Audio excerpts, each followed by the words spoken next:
guys, Walker Bricks here. Ever since I designed my Z95 alternative build, I've been receiving messages and comments about designing the ARC-170. I was initially hesitant as I was concerned about getting the 4 S-foils right on the wings, and do I need 2 or 3 sets of Jedi Bob, as its RP is very high. After combing through the parts list, I decided that 2 sets was enough, and S-foils should work if I keep them as light as possible. And here is my ARC-170 alternate build, short for the Aggressive Reconnaissance 170 Starfighter. Iconic for its heavy nose, 3-man crew, S-foil system, and a pair of huge wingtip mounted laser cannons.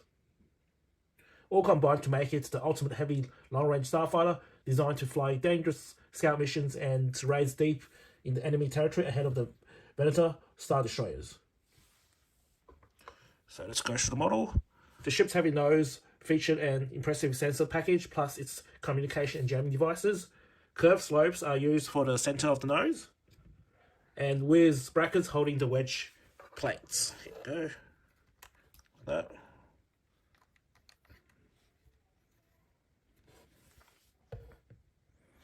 The barbel canopy are on an angle created by wedge plates, to create a smooth transition from the front cockpit to the dorsal cockpit. The pilot sits by himself in the front,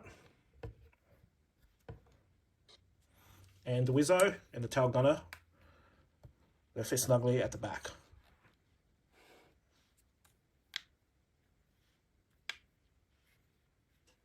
The space frame was meant to be framed by massive engines, but I only have 3x3 bricks, round bricks and barrels, so they may do, they're okay. The opening represents retro thrusters. They combine with powerful engines and makes the ship quite maneuverable. The hyperdrive is housed inside the wedge slope piece at the back, so it's hyperdrive meant to go in there. Each 4 of the S-foils are made using 4 pieces, so they're as light as possible, connected by 2 studs from the clip. As you can see here, they will hold in place on display, or you're swishing around. There's no movement.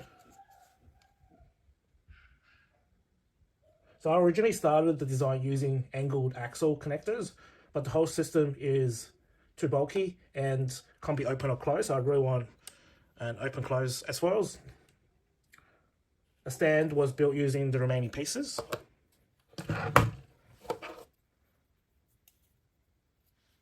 So you can display the model with its S-foil deployed.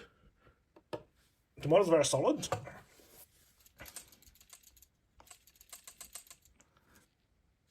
Okay, you can hold it up by the nose, even the main wings.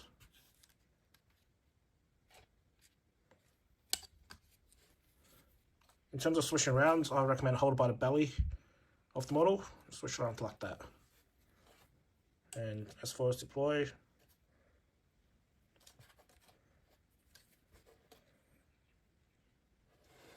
like that.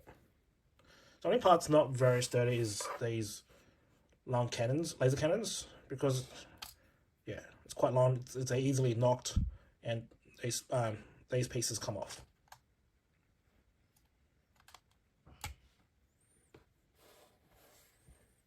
And this pair of large wingtip mounted laser cannons are strong enough to punch through a capital ship's armor.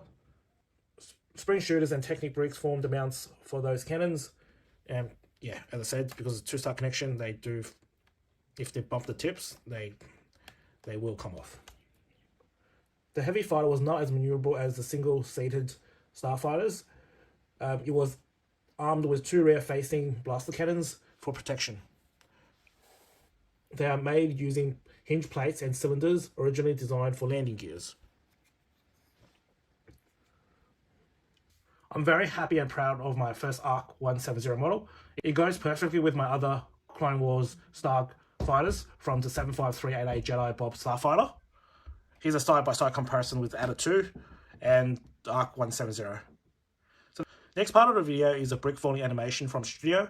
If you like my content, please click like and subscribe to my channel. Thank you for watching. Woggle Bricks here. Goodbye.